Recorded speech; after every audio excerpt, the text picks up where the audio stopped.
இந்த cultural theories அப்படின்னு சொல்லக்கூடிய ஒரு வகைக்குள்ளார தான் இந்த இலக்கிய கோட்பாடுங்கிறதும் வரும். ஏன் இலக்கிய கோட்பாடு அப்படின்னு சொல்கிறோம்னா, அது வந்து ஒரு இலக்கியத்தை எப்படி புரிந்து கொள்வது, எப்படி அணுகுவது, அந்த இலக்கியம் ஒரு சமூகத்திற்கு என்னவாக இருக்கிறது என்பதை புரிந்து கொள்வதற்கான ஒரு முறையில் தான் நம்ம கோட்பாடுன்னு சொல்கிறோம். பொதுவாக நம்ம இலக்கியம் அப்படின்னு நிறைய பேசுகிறோம். ஆனால் இப்போ தமிழ் இலக்கிய கோட்பாடு அப்படின்னு பார்த்தீங்கன்னா அதில் ஒரு சிக்கல் இருக்குது. என்ன சிக்கல்னு பார்த்தீங்கன்னா, தமிழ் இலக்கியத்திற்கென்று ஒரு கோட்பாடு இருக்கிறதா அப்படின்னு ஒரு கேள்வி இருக்குது.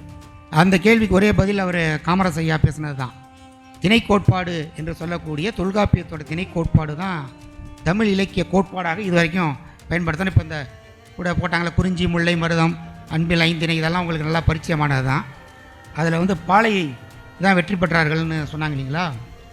பாலை என்ற திணையினுடைய புறமே வெற்றி வாகை சுடுவது தான்.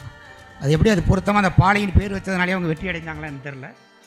அது மாதிரி இப்போ தமிழில் இலக்கிய கோட்பாடு அப்படின்னு பார்த்தா நாம் வந்து தொல்காப்பியத்தில் தான் தூங்கணும். அப்படி தொல்காப்பியம்னு சொல்லும் பொழுதே உங்களுக்கெல்லாம் லேசாக தூக்கம் வர மாதிரி இருக்கும்.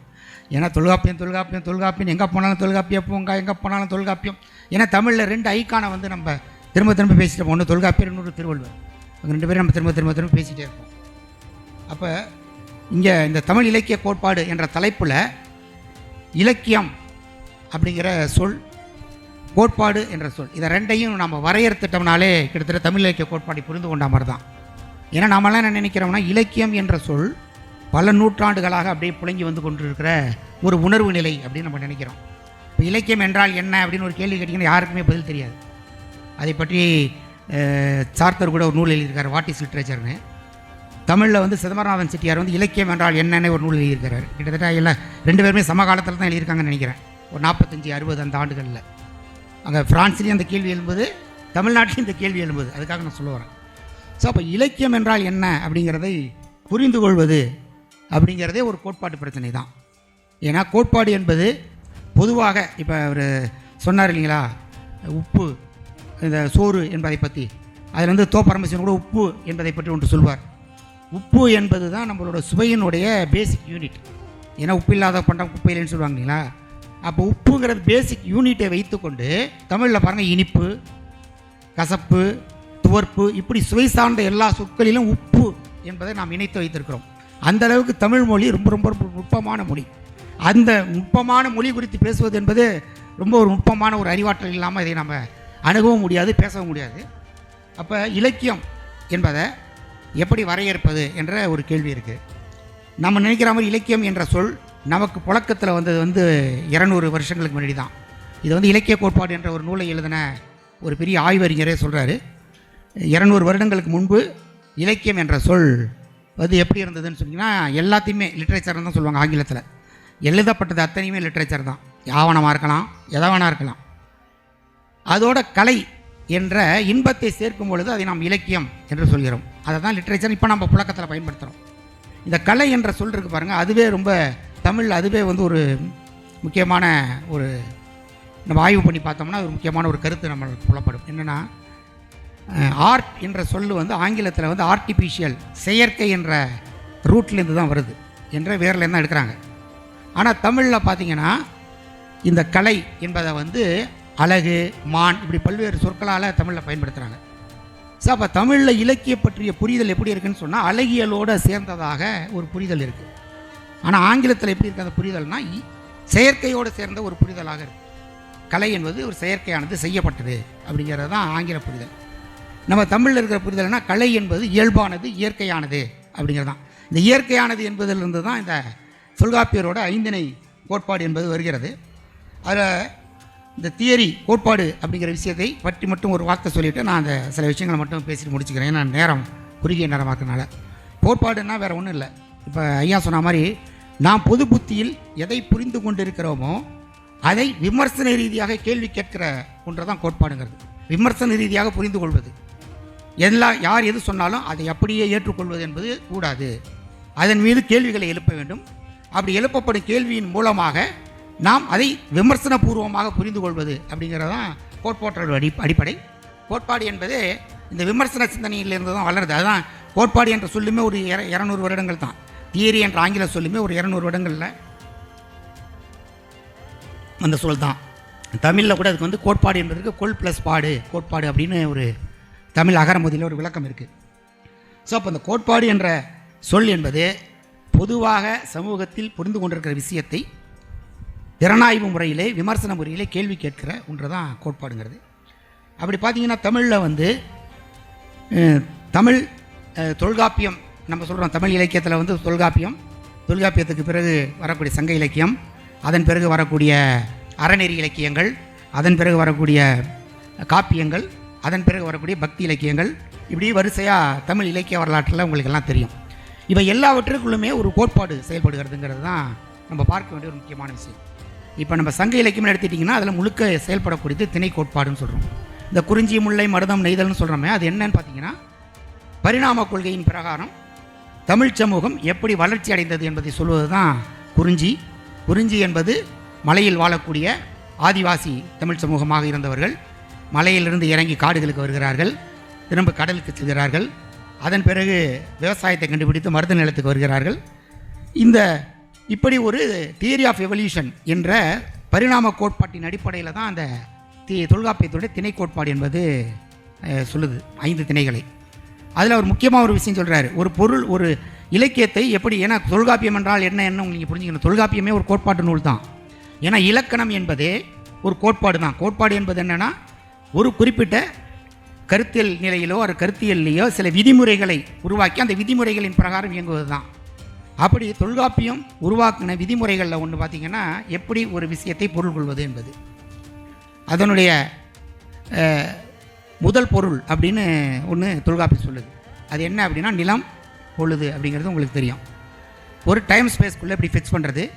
அதன் பிறகு கருப்பொருள். கருப்பொருளில் பார்த்திங்கன்னா ரொம்ப ஒரு ஃபேசினேட்டிங்கான விஷயம் என்னென்னா கருப்பொருள் என்பதற்குள் தெய்வம் என்பதையும் தொல்காப்பியம் வைத்திருக்கிறது. அப்போ என்னென்னா தமிழர்களோட மரபான சிந்தனைக்குள்ளார தெய்வம், இறைவன், கடவுள் என்ற கோட்பாடு இல்லை. அது எப்படி இருந்திருக்குன்னா ஒரு பேக்ட்ராப்பாக, ஒரு பின்னணியாக, ஒரு கவிதையில் எழுதும் பொழுது ஒரு மரத்தையோ அல்லது ஒரு இயற்கை சூழலையோ பயன்படுத்துகிற மாதிரி தெய்வத்தையும் பயன்படுத்துவது கவிதைக்குள் என்பது தான் தொல்காப்பியரோட புரிதலாக இருக்குது. ஆனால் தொல் தமிழகத்தில் வந்து ஏன்னா இறை வழிபாடு என்பது இல்லை, தொல் தமிழகத்தில் சமயம் இல்லை, மதங்கள் இல்லைன்னா தெரியும். ஸோ இந்த திணை கோட்பாட்டிலிருந்து நான் புரிந்து கொள்ளக்கூடிய விஷயம் என்னன்னு சொன்னீங்கன்னா முக்கியமான அந்த அகம்புறம் என்ற பிரிவினை. இந்த அகம் என்ற புறம்ங்கிற பிரிவினைக்குள்ளார ஒரு தியரிட்டிக்கல் பர்செப்ஷன் சொல்கிறக்கூடிய கோட்பாட்டு பார்வை இருக்குது. நம்ம பொதுவாக அகம்னா மனம் என்று புரிந்து கொள்கிறோம். மனம் என்ற சொல் தமிழ் சொல் கிடையாது. தமிழில் மனம் பற்றிய சிந்தனையும் இல்லை. தொல்காப்பியத்தில் கூட மனம் குறித்தெல்லாம் இல்லை. உள்ளம் என்ற ஒரு வார்த்தை தமிழில் இருக்குது. அதை பயன்படுத்தியிருக்காரு திருவள்ளுவர்லேருந்து எல்லாருமே. ஸோ இப்போ அகம் என்பது என்ன, அதில் தான் நம்ம தொல்காப்பியனுடைய ஒரு ஜீனியாசிட்டியை நம்ம பார்க்குறோம். அகம்னா அவர் என்ன சொல்கிறாருன்னா அகம் என்பது ஒரு ஸ்பேஸ், இன்டீரியர் ஸ்பேஸ். இப்போ இந்த ஹால் இருக்குன்னா இது ஒரு அகம், இந்த ஹாலுக்கு வெளியில் இருக்கிறது புறம், அப்படி தான் அவர் பார்க்குறாரு. ஸோ இப்போ அக வாழ்க்கை என்று சொல்லக்கூடியது என்ன அப்படின்னா இல்வாழ்க்கையில் ஏற்படக்கூடிய காதல், இதை பற்றி பேசுவது என்பது அக வாழ்க்கையாக இருக்குது. நம்ம அகம் என்ற உடனே காதல் தான் பேசுது அப்படிங்கிற மாதிரி நாம் அதை எடுத்துக்கொள்கிறோம். ஸோ அப்போ அந்த இன்டீரியர், எக்ஸ்டீரியர், அகம் புறம் என்பது உள்வெளி புறவெளி அப்படின்னு 2 ஸ்பேஸாக எடுத்து பார்க்குற பார்வை இருக்குல்ல, அது வந்து ரொம்ப ஒரு முற்றிலும் ஒரு புதுமையான ஒரு பார்வையை வந்து தொல்காப்பியம் அதில் வைக்கிது. பொதுவாக அகம் புறம் என்பதை வந்து நச்சினார்க்கினியர்லாம் சொல்லும்போது என்ன சொல்லுவார்னா அகங்கை புறங்கைன்னு சொல்லுவார். இப்படி வச்சுட்டிங்கன்னா இது அகம், இது உள்ளே இருப்பது, பிரிச்சுட்டிங்கன்னா அது புறமாயிடும் அப்படிங்கிற மாதிரி தான். இதை வந்து இப்போ டெல்லீஸ் கத்தாரி போன்ற ஃப்ரெஞ்சு தத்துவ சிந்தனையாளர்கள் ஃபோல்டுன்னு ஒரு தியரி சொல்கிறாங்க. ஃபோல்டிங், ஒரு பேப்பரை இப்படி மடிச்சிட்டிங்கன்னா உள்ளே இருக்கிறது அகம், பேப்பரை பிரிச்சுட்டிங்கன்னா அது புறமாகிவிடும் என்று ஒரு ஃபோல்டிங்னு ஒரு தியரி சொல்கிறாங்க. இப்போ நம்ம தெல்யூசியம் படிச்சுட்டு தொல்காப்பியரும் படிக்கும்போது நமக்கு ரொம்ப ஆச்சரியமாக இருக்குது. ஏன்னா தொல்காப்பியர் வந்து இப்படி ஒரு சிந்தனை முறைக்குள்ளார தமிழ் சிந்தனை இயங்கி இருக்கிறது. இப்போ நான் சொல்கிறதெல்லாம் புதிய கோட்பாடுகள். போஸ்ட் மாடர்னிசம்னு சொன்னார்ங்களா, பின்னவீனத்துவம், அதற்கு பிறகு வந்த கோட்பாடு தான் இந்த ஃபோல்டு தியரிலாம். ஸோ இதையெல்லாம் கூட நாம் தொல்காப்பியத்திலே கூட பார்ப்பதற்கான வாய்ப்பை வழங்குது. இதை தான் நம்ம வந்து கோட்பாடுன்னு சொல்கிறோம். கோட்பாடுனா என்னென்னா நாம் இன்றைய சமூகத்திலிருந்து பழைய சமூகங்களை திறனாய்வு ரீதியாக புரிந்து கொள்வதுங்கிறது தான் இலக்கிய கோட்பாடு. அந்த அதற்கான இலக்கியங்களை படைப்பது, உருவாக்குவதை புரிந்து கொள்வது தான் இலக்கிய கோட்பாடு என்பது. நேரம் என்பது வேறு மைண்டில் ஹிட் ஆகிட்டு இருக்குது. அடுத்தது வந்து ஏன்னா நான் நிறைய விஷயங்கள் குறித்து வச்சுருக்கேன். குறிப்பாக இந்த அகத்திணை புறத்திணை இது ரெண்டுமே ரொம்ப மையமாக பார்க்குற விஷயம் என்னன்னு பார்த்தீங்கன்னா ஒரு உணர்வு, அதாவது ஒரு சைக்காலஜிக்கல் நெட்வொர்க்னு சொல்கிறீங்களா, ஒரு உணர்வு ரீதியான வலைப்பின்னலை வந்து தொல்காப்பியம் உருவாக்குது. அதுதான் அதனுள்ள ரொம்பவும் ஃபேசினேட்டிங்கான விஷயமா எல்லாருமே பார்க்குறோம். இப்போ குறிஞ்சி நிலத்தில் வந்து குடும்பங்கிற அமைப்பு கிடையாது. அதனால தான் அதை புணர்தல்ங்கிறத வந்து ஒரு முக்கியமான ஒரு உணர்வாக அதில் அவர் வைக்கிறார். ஏன்னா அங்கே புணர்வதின் மூலமாக குழந்தைகளை பெற்ற வேண்டும். ஏன்னா இந்த காதல் இப்போ அகம் புறம் என்பதை பார்த்திங்கன்னா, அகம் என்பது காதலையும் புறம் என்பது போரையும் குறிப்பதாக பொதுவான புரிதல் இருக்குது நமக்கு. ஏன் வந்து அகத்தில் காதலையும் புறத்தில் போரையும் குறிக்கிறாங்க அப்படிங்கிற ஒரு கேள்வி இருக்குது. அப்போ அகம் என்பது காதல் என்பதை ஒரு சமூகத்தில் உருவாக்குவதன் மூலமாக தான் அந்த சமூகத்தில் இனப்பெருக்கத்தை உருவாக்க முடியும். அப்போ இனப்பெருக்கத்தை உருவாக்குவதற்கான ஒரு அடிப்படை மெக்கானிசமாக அந்த லவ் அப்படிங்கிறது இருக்குது. அதை தான் வந்து அவங்க ஸ்ட்ரெஸ் பண்ணுறாங்க. அந்த இதில் காதலை வந்து பிரதானப்படுத்துவது, காதலின் மூலமாக உடல் வேட்கைகளை மக்களிடம் உருவாக்குவது, அதுதான் அகப்பாடல்களில் இருக்குது. அதில் நிறைய நமக்கு விமர்சனங்கள் இருக்குன்னு வச்சுங்க. ஏன்னா அகப்பாடல்களில் நமக்கு ஒரு கேள்வி கூட இருக்குது. எந்த ஆம்பளையும் ஒரு காதலிக்காக பசலை படர்ந்து கண்ணீர் விட்டு உகுத்து காத்திருந்த மாதிரி எந்த ஒரு அகப்பாடலும் இல்லை. அப்போ அகப்பாடல் எழுதிய ஆண்கள் எல்லாருமே எந்த பெண்களை விரும்புகிறார்களோ அது அகப்பாடலை எழுதி வச்சுருக்காங்க. ஒரு பொண்ணுனா நமக்காக உருகணும், வாழையெல்லாம் கலண்டு விழுகணும், காத்துக்கிட்டே இருக்கணும் என்று பெண் இவனுடைய வேட்கையை ஒரு பெண்ணின் வேட்கையாக அகப்பாடலில் எழுதுகிறாங்க. ஸோ அந்த அகப்பாடல்களில் வந்து இந்த வேட்கையையும் அப்படி எழுதுகிறாங்க. ஏன் பெண்கள் வந்து ஆண்களை நோக்கி தங்களுடைய வேட்கை பாய்ச்சலை நிகழ்த்த வேண்டும் என்பதை வந்து அவங்க எழுதுகிறாங்கன்னா, அந்த அடிப்படையில் அந்த சமூகம் என்பது இனவிருத்தியை அடிப்படையாக கொண்ட ஒரு சமூகமாக இருக்கிறதுனால தான். சரி, இனத்தை பெருக்கிட்டோம், அதை எப்படி காப்பாற்றுவது, அந்த நிலை வரும்போது தான் புறம் என்கின்ற நிலைக்கு வர்றாங்க. போரில் பெண்களை அப்போ வந்து பெண்கள் வந்து நீங்கள் நல்லா பார்த்தீங்கன்னா தொல்காப்பியத்தில் வந்து ஆணிரை கவர்தல்னால் பொதுவாக அப்போ போர் நடத்துனாங்கன்னா பெண்களை கவர்ந்துருவாங்க, மாடுகளை கவர்ந்துட்டு போயிடுவாங்க. அதான் போரோட அடிப்படை. இதெல்லாம் நீங்கள் படித்தவங்களுக்கு தெரியும். ஸோ அப்போ பெண்களை ஒரு சொத்தாக மதித்து அவர்களை பாதுகாப்பது என்பது தான் புறத்தினுடைய ஒரு முக்கியமான மெக்கானிசம், செயல்பாடாக இருக்குது.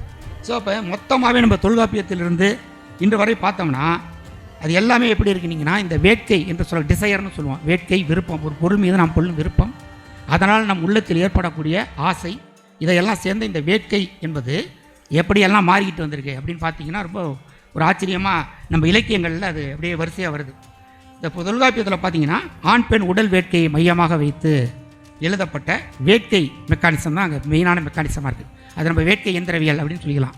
ஸோ அப்போ அகப்பாடல் என்பது ஆண் பெண் வேட்கையை மையமாக வைத்து எழுதப்பட்ட ஒரு பாடல். இதை நான் எப்படி சொல்கிறேன், இதெல்லாம் நம்ம நவீன கோட்பாடுகளிலிருந்து தொல்காப்பியத்தை புரிந்து கொண்டு நான் உங்களுக்கு சொல்கிறேன். அப்போ தொல்காப்பியத்தோட கோட்பாடு என்ன அப்படின்னு பார்த்தீங்கன்னா, சங்க இலக்கியத்தில் அகம் புறம் என்பதன் மூலமாக ஆண் பெண் வேட்கையை சமூகத்துக்குள்ளே பரவ விடுவது, அதுதான் தொல்காப்பியத்தினோட சங்க பாடலோட அடிப்படையாக என்னுடைய பார்வையாக இருக்குது. அடுத்தது வந்து ஏன்னா இதில் நிறைய மாற்று கருத்துக்கள் இருக்கலாம் புலவர்கள் ஆய்வாளர்கள்ட்ட. அதன் பிறகு என்னன்னா, அப்போ வந்து குடிகள் தான் இருக்காங்க. அப்போ வந்து வேந்தர்களோ மன்னர்களோ கிடையாது. அதன் பிறகு இந்த வேலிர்கள் வேந்தர்கள் உருவாகிற காலத்தில் வந்து சமண பௌத்த மத பரவலாக்கம் நடக்குது. அதை ஒட்டி இங்கே உங்களுக்கு தெரியும் 11 கீழ்கணக்கு போன்ற நூல்கள் வருது. அந்த 11 கீழ்கணக்கு நூல்களோட அடிப்படை என்ன அப்படின்னு பார்த்தீங்கன்னா, அறத்தை நிலைநிறுத்துவது, நீதியை நிலைநிறுத்துவது. அப்போ என்ன ஆகுது, இந்த காதல் என்ற உடல் மீதான வேட்கையை அறம் என்ற ஒன்றுக்குள் ஒழுங்குபடுத்துகிறாங்க. அப்போ வேட்கை என்ற பொருள் வந்து அங்கே அறமாக நீதியாக மாறுவது தான் 11 கீழ்கணக்கு நூல்கள் வரக்கூடிய. அதை வந்து நம்ம வந்து டிசிப்ளினரி மெக்கானிசம், இந்த டிசிப்ளினரி மெக்கானிசம் பற்றி நான் பேசலாம், நிறையா பேசலாம். இப்போ ஃபூக்கோ அப்படின்லாம் கேள்விப்பட்டிருப்பீங்க. அவர் என்ன சொல்கிறாருன்னா, இந்த சமூகமே ஒரு டிசிப்ளினரி சமூகமாக இருக்குது, தன்னைத்தானே ஒழுங்கமைத்துக் கொள்ளுதல்ங்கிறதா தான் நம்ம எல்லாருமே இருக்கோம். அரசாங்கம் வந்து சில சட்டங்களை போட்டிருந்தாலும் அந்த சட்டங்களின் அடிப்படையில் நம்மை நாமே ஒழுங்கமைத்துக் கொள்வது, அதை ஃபாலோ பண்ணுவதுன்னு இருக்கும். ஸோ செல்ஃப் டிசிப்ளின் அப்படிங்கிறத உருவாக்கி கொள்ளக்கூடிய ஒரு சமூகமாக நாம் மாறிவிட்டிருக்கோம். இந்த டிசிப்ளினரி மெக்கானிசத்தை உருவாக்குறதுக்கு தான் அந்த அற இலக்கியங்கள் என்பது முக்கியமாக நீதி அறம் என்ற விஷயங்களை போதிப்பதாக இருக்கிறது. அதை வந்து நம்ம டிசிப்ளினரி மெக்கானிசம் அப்படின்னு சொல்லலாம். அடுத்து இந்த வேலிர்களிலிருந்து பொதுவாக வேந்தர்கள் மூவேந்தர்கள் உருவாகிற ஒரு காலகட்டம் வருது. அப்போ தான் உங்களுக்கு காப்பியங்கள் உருவாகுது. இந்த காப்பியங்கள் அப்போ வேட்கையை காப்பியங்கள் எப்படி பார்க்குதுன்னா கற்பாக அது மாற்றுது. நீங்கள் பார்த்துருப்பீங்க பெரும்பாலும் சிலப்பதிகாரம் மணிமேகலை இதை கற்பு துறவு இந்த 2 விஷயங்களை வந்து வேட்கையினோட 2 எல்லைகளாக அவங்க மாற்றுறாங்க. ஸோ அப்போ அந்த டிசைரிங் மெக்கானிசம் அங்கே என்னவா மாறுது அப்படின்னு பார்த்தீங்கன்னா கற்புள்ள பெண். ஏன் அங்கே அப்படி மாற்றுறாங்கன்னா, ஒரு குடும்பம் என்கின்ற ஒரு அடிப்படை அமைப்பை உருவாக்க வேண்டிய ஒரு தேவை இருக்குது. அப்போ அதுக்கு முன்னாடி குடும்பம் இல்லையான்னு கேட்கலாம். அப்போ நிறையா மானுடைய வேலை பெருங்குடும்பங்கள் இருந்தது. இப்போ அவர் சொன்னார்ல பாட்டன், அந்த மாதிரி ஒரே குடும்பமாக இருப்பாங்க.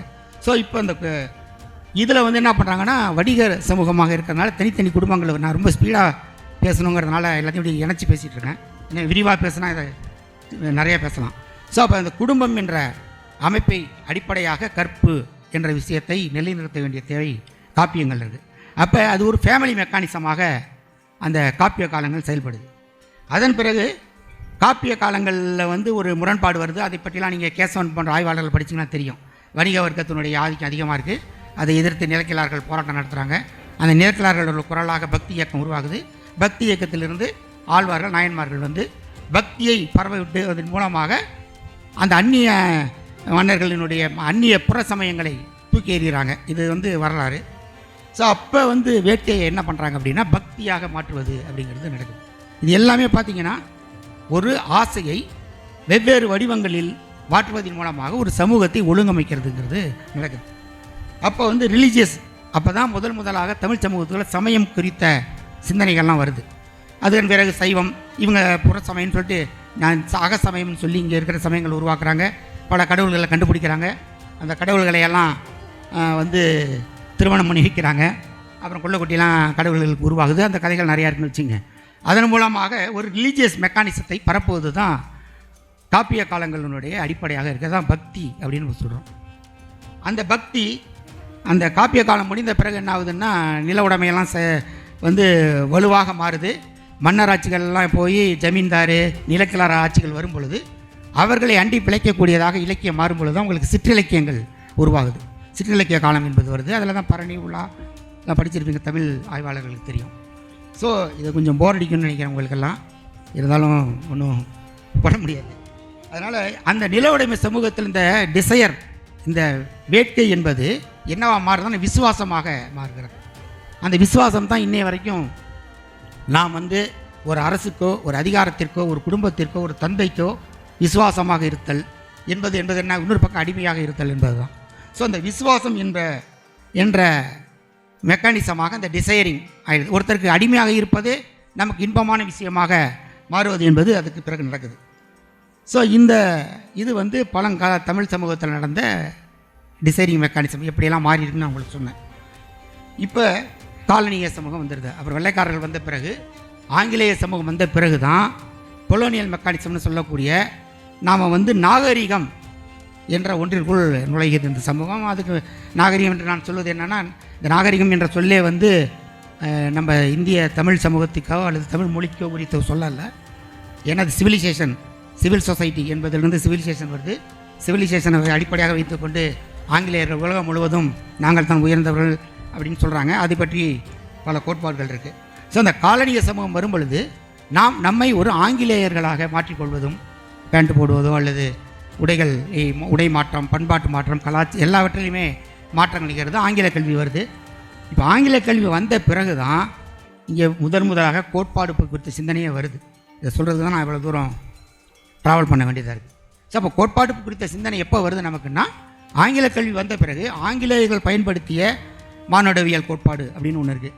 மானுடவியல் கோட்பாடுனுடைய அடிப்படை என்னன்னு பார்த்தீங்கன்னா, உலகம் முழுவதும் ஆதிவாசிகளை கண்டுபிடிக்கிறங்கிற பேரில் மூலப்பொருட்களை, ரா மெட்டீரியல்களை கண்டுபிடித்து அந்த ஆதிவாசிகளை தன்னுக்குள் அடக்கிக் கொள்வதுங்கிறது தான் அவங்க ஆங்கிலேயர்களுடைய மானுடவியல் அடிப்படை.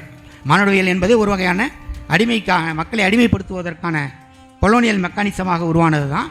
பின்னாடி அப்புறம் நம்ம அதெல்லாம் இப்போ மாற்றிட்டோம். இப்போ திராவிட மானுடவியல், பல்வேறு மானுடவியல் வளர்ச்சி அடைஞ்சிருச்சு. அதிலிருந்து நாம் நம்மளுடைய கோட்பாடுகளை வேறு விதமாக மாற்றிக்கொண்டு விட்டோம். ஸோ இப்போ ஆங்கில கல்வி வந்ததுக்கு பிறகு இங்கே கோட்பாடு என்பது பன்முகத்தன்மை கொண்டதாக மாறுது. இது வரைக்கும் நான் சொன்னதெல்லாம் தமிழ் இலக்கியத்துக்குள்ளே நிகழ்ந்தது. இன்னொரு 10 நிமிஷம் இருக்குன்னு நினைக்கிறேன். தமிழ் இலக்கியத்துக்குள்ளே நிகழ்ந்தது.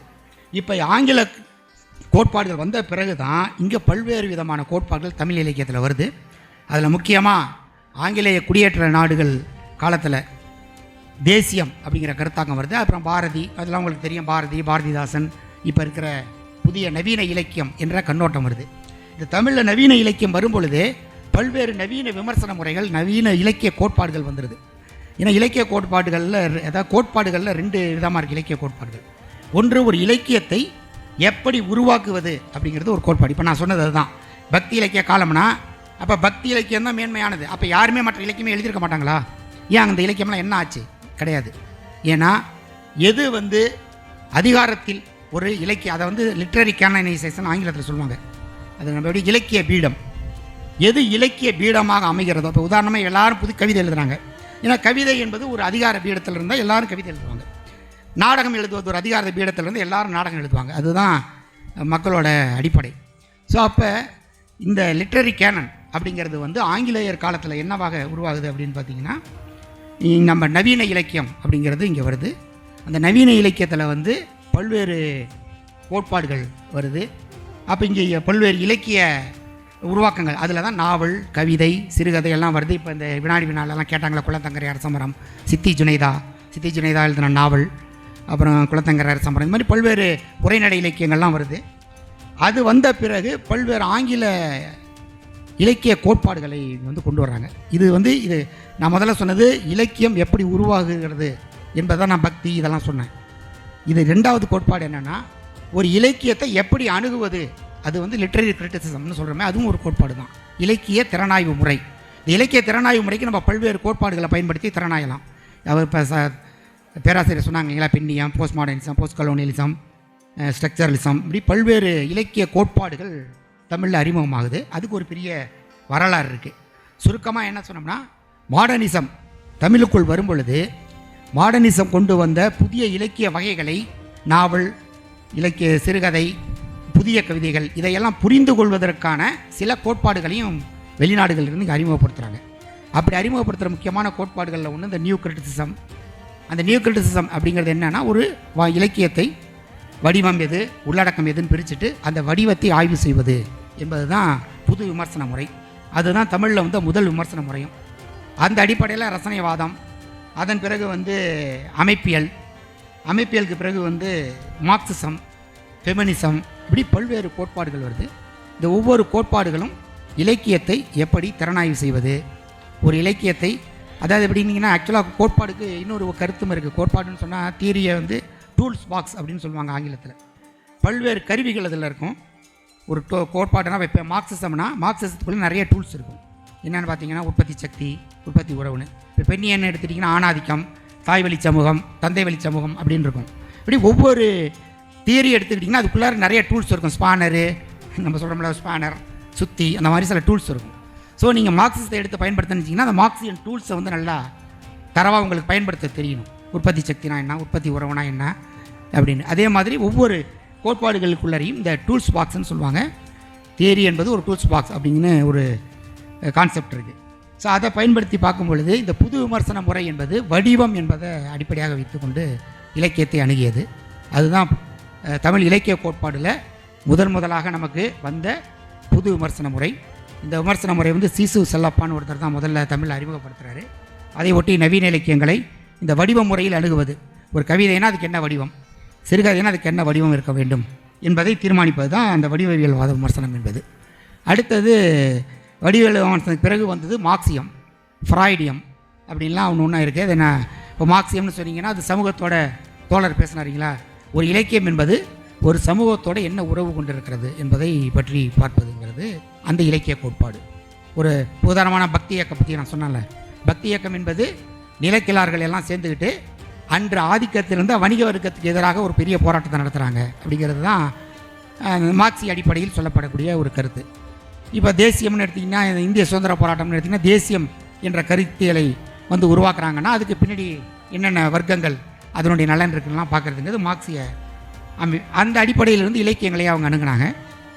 அடுத்தது மார்க்சியத்துக்கு பிறகு வந்தது ஃப்ராய்டியம் இலக்கிய கோட்பாட்டினுடைய அடிப்படை என்னன்னா, ஒரு இலக்கியத்திற்குள் இருக்கக்கூடிய ஆண் பெண் உறவு சிக்கல், இந்த காதல், இப்போ நான் சொன்ன காதல், வேட்கை, இந்த உறவுகளை பற்றி வாசிப்பது தான் ஃப்ராய்டிய விமர்சன அணுகுமுறை. ஒரு நாவல் எடுத்துட்டிங்கன்னா அதில் ஆண் பெண் உளவியல் என்னவாக இருக்குது, அவங்களுக்குள்ள காதல் என்னவாக இருக்குது, அந்த காதல் வந்து என்னென்ன வேட்கைகளை அது உருவாக்குதுன்னு சொல்லி முழுக்க ஒரு பாலியல் அடிப்படையில் அணுகுவது. ஆக்சுவலாக அது உளவியல் தான், பட் அதை நம்ம பாலியல் அப்படின்னு நம்ம இங்கே பழக்கப்படுத்தி வச்சுருக்கிறோம். ஏன்னா அந்த பாலியல் பற்றியே ஒரு வரலாறே இருக்குது. ஏன்னா பாலியல் என்பது நாம் நினைப்பது போல் அதுக்கு ஒரு 300-400 ஆண்டு கால வரலாறு தான் இருக்குது. அதுக்கு முன்னாடி செக்ஷுவாலிட்டின்னு ஒரு தியரியே கிடையாது, ஒரு கோட்பாடும் கிடையாது, ஒரு துறையே கிடையாது. பின்னாடி தான் அதை கன்ஸ்ட்ரக்ட் பண்ணுறாங்க, அதை உருவாக்குறாங்க, அதை நம்மள பரப்புறாங்க.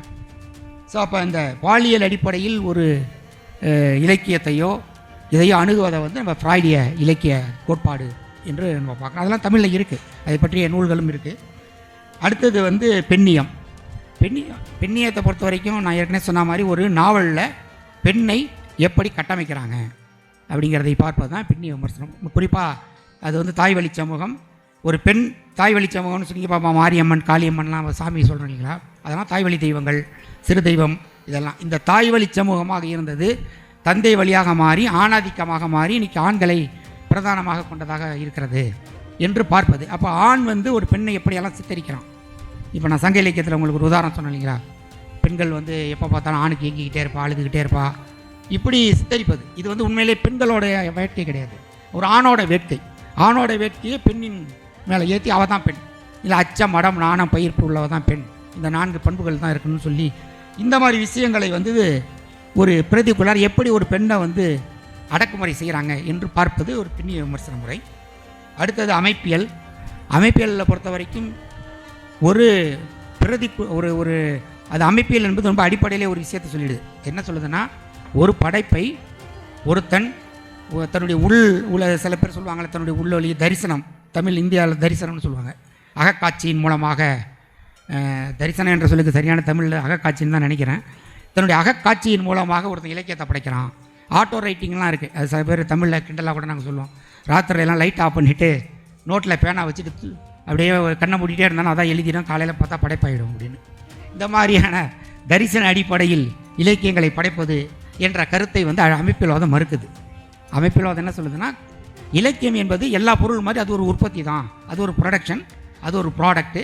அந்த உற்பத்தியை எப்படி நடத்துகிறாங்கன்னா, சமூகம், வாசகன், ஆசிரியன் எல்லாம் சேர்ந்து உருவாக்குறது தான் இலக்கிய அமைப்புங்கிறது. அது ஒரு அமைப்பு, அந்த அமைப்பில் தான் இலக்கியம் உருவாகுது.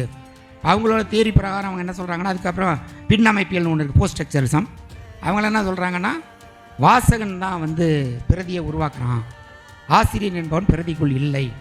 ஒரு பிரதியை எழுதும், அதாவது அவங்க வந்து படைப்பு என்பதை வந்து டெக்ஸ்ட்டு அப்படின்னு அவங்க சொல்கிறாங்க. எல்லாமே பிரதி தான், அதை அவங்க படைப்பு. ஏன்னா படைப்புனா படைப்பாளினா ஒரு மண்பாண்டை கொயவன் படைத்தான் ஒரு உதாரணம் சொல்லுவாங்க.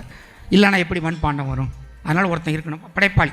இந்த மாதிரி படைப்பாளி, கடவுள், இந்த மாதிரி மையமான விஷயங்களை தகர்க்கணும் அப்படின்னு சொல்லிட்டு அமைப்பியல் என்ன பண்ணுறாங்கன்னா, அதெல்லாம் இல்லாமல் படைப்பாளி என்பவன் ஒரு ஆசிரியன், அந்த ஆசிரியன் ஒரு படைப்பை எழுதும்போது ஆசிரியனாக இருக்கான், எழுதி முடித்தோன்னா அவன் மறைந்து விடுகிறான் அப்படிங்கிற ஒரு கருத்தை வந்து அவங்க முன்வைக்கிறாங்க. அதனால் எந்த ஒரு படைப்பிலையும் ஆசிரியனை மையமாக வைத்து பார்க்காமல் வாசகனாகவே ஒரு பிரதியை உருவாக்க வேண்டும்ங்கிறது தான் ஸ்ட்ரக்சரிசம், போஸ்ட் ஸ்ட்ரக்சரிசம் சொல்லக்கூடிய இலக்கிய கோட்பாடு. ஸோ அப்புறம் இலக்கியம் என்பதை வாசகன், அந்த ரீடர் ரெஸ்பான்ஸ் தியரின்னு ஒரு தியரி இருக்குது, வாசக படிப்பு விமர்சனம்னு சொல்லிட்டு. ஸோ அப்படி தான் வந்து ஸ்ட்ரக்சரிசம், போஸ்ட் ஸ்ட்ரக்சரிசம்லாம் வந்து அந்த கோட்பாடு, இலக்கிய கோட்பாடுகளை வந்து சொல்லுது. அதன் பிறகு வந்து பால் புதுமையர் கோட்பாடுன்னு ஒன்று இருக்குது, பியூர் தியரின்னு சொல்லுவாங்க.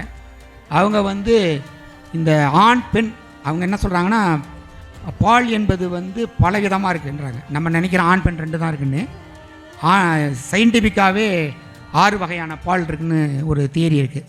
ஆண், பெண், அதாவது ஆண் தன்மையுள்ள பெண், பெண் தன்மையுள்ள ஆண், இப்படிலாம் ஜெண்டரை வந்து அவங்க கிரியேட் பண்ணுறாங்க. ஸோ அவங்களோட தியரி பிரகாரம் இந்த ஆண் பெண் என்ற இருபால் உறவு மட்டும்தான் உயர்ந்தது, மற்ற எல்லா உறவுமே தாழ்ந்ததுன்னு சொல்கிற கருத்தை மறுக்கிறது தான் அந்த குயர் தியரி. அது பால் புதுமையர் கோட்பாடு. இப்போ சமீப காலங்களில் இலக்கியங்களில் நிறையா அந்த கோட்பாடை பயன்படுத்தி பார்க்குற பார்வை வந்திருக்கு. அதன் பிறகு வந்து போஸ்ட் கலோனியலிசம். போஸ்ட் கலோனியலிசம்ங்கிறது வந்து என்னென்னா, ஆங்கிலேயர்கள் அல்லது காலனிய நாடுகளில் இருக்கக்கூடியவர்கள் எல்லோருமே தங்களை காலனிய நாட்டினுடைய பண்பாட்டோடு இணைத்து கொண்டு ஒரு கலப்பு பண்பாடாக மாறிட்டோம், அதனால் நாம் எப்படியெல்லாம் மாறி இருக்கோம். இப்போ ஒரு பரமசிவன் பற்றி சொன்னார்ங்களா, அதெல்லாம் வந்து ஒரு போஸ்ட் கலோனியல் ஸ்டடி தான். காலனியை வந்து நம்மள்ட்ட இதெல்லாம் திணிச்சிருக்கிறோம், அதெல்லாம் தூக்கிட்டு நம்மளுடைய சுயதேசிய பண்பாட்டை கண்டுபிடிக்கணும் அப்படின்னு சொல்கிறது வந்து போஸ்ட் கலோனியல் இலக்கிய விமர்சனம். கடைசியாக நான் பின்னவீனத்துவம் என்பது வந்து மாடர்னிசம்னு சொன்னோம் இல்லைங்களா. இப்போ நவீனத்துவம் இந்தியாவுக்குள்ளே வந்துச்சுன்னு சொன்ன பாருங்க. அப்போ மாடர்னிசம் என்ற சமூகம் மக்களை மீண்டும் மீண்டும் அழிவுக்கு கொண்டு போகுது, அதனால் மாடர்னிசத்தை தகர்த்து விட்டு ஒரு புதிய கோட்பாடை அவங்க கொண்டு வரணும் அப்படின்னு கொண்டு வராங்க. அதில் அவங்க என்ன சொல்கிறாங்கன்னா, விளிம்பு நிலையில் உள்ளவங்களை அடிப்படையாக வைத்துக்கணும். ஏன்னா எல்லா பொருள், இப்போ அமைப்பியல் சொன்னோம்னா, அமைப்பியல் என்பது என்னென்னா ஒரு மையம், ஒரு விளிம்பு, இதை வைத்து கொண்டு தான் அமைப்புன்னு சொல்லுது. இப்போ நான் பேசுகிறேன், நீங்கள் கேட்குறீங்கன்னா இது ஒரு ஸ்ட்ரக்சர். பேசுகிறவருக்கு அவர் ஏரியாவே ஒரு அதிகாரம் வந்துடும். நான் உங்களை விட அறிவியல் அதிகமாக இருக்கேன், நிறையா தெரிஞ்சு வச்சுருக்கேன், அப்போ எனக்கு ஒரு அதிகாரம் என்பது வந்துவிடும். நான் பேசும்போது நீங்கள்லாம் எல்லாம் வாயை பொத்திட்டு கேட்கணுங்கிற மாதிரி. ஸோ இந்த அதிகார படிநிலையை வந்து தான் அமைப்பியல் என்ன சொல்லுது, ஒரு அமைப்புன்னு சொல்லுது. இதை வந்து அவங்க தலைகீழாக மாற்றுறாங்க போஸ்ட் மாடர்னிஸ்டுகள். அவங்க என்ன சொல்கிறாங்கன்னா, எல்லாமே வந்து ஒரு விளையாட்டாக மாற்ற வேண்டும், எல்லாவற்றிலையுமே வந்து அதிகாரத்தை நிலைநிறுத்தக்கூடாது, மையத்தை தகர்க்கணும், விளிம்பை மேலே கொண்டு வரணுங்கிறது தான். இப்போ போஸ்ட் மாடர்ன் லிட்ரரி தியரிங்கிறது என்ன அப்படின்னு பார்த்தீங்கன்னா, விளிம்பு நிலை கோட்பாடுகளை மேலே கொண்டு வர்றது. ஒரு இலக்கிய கோட்பாடுகளில் வந்து எது எது இருக்குது, மையமான ஒரு நாவல் எடுத்துட்டிங்கன்னா, ஒரு கவிதை எடுத்திங்கன்னா, அதில் ஒரு மையமான விஷயந்தான் பேசு பொருளாக இருக்கும். அது எதையெல்லாம் பேச மறுக்குது, எதையெல்லாம் பேசாமல் தடுக்குது, எதை மௌனத்தில் கொண்டு செலுத்துதுன்னு பார்த்து அதை மேலே கொண்டு வரணும்னு சொல்கிறது தான் பின்காலனிய விமர்சன முறை. ஸோ இப்போ நான் ரொம்ப நேரம் எடுத்துட்டேன்னு நினைக்கிறேன். ஸோ அப்போ இந்த இலக்கிய கோட்பாடு என்பது 2 வகையான இலக்கிய கோட்பாடு. சம்மரியாக கடைசியாக இதை மட்டும் சொல்லி முடிச்சுக்கிறேன். ஒன்று வந்து ஒரு இலக்கியம் எப்படி உருவாகுகிறது என்பதை பார்ப்பது, அதுதான் நம்ம சொன்ன திணை கோட்பாடிலிருந்து காலனிய காலம் வரை இருக்கக்கூடிய அந்த கோட்பாடுங்கிறது. இன்னொன்று ஒரு இலக்கியத்தை எப்படி அணுகுவது என்பது இன்னொரு வகை மெத்தட். அது வந்து இலக்கிய விமர்சன கோட்பாடுன்னு பேர். ஸோ இந்த 2 கோட்பாடுகள் இன்றைக்கி தமிழில் மிக பரவலாக எல்லாரும் பயன்படுத்தப்படுகிறது என்று கூறி அந்த வாய்ப்பு நன்றி கூறி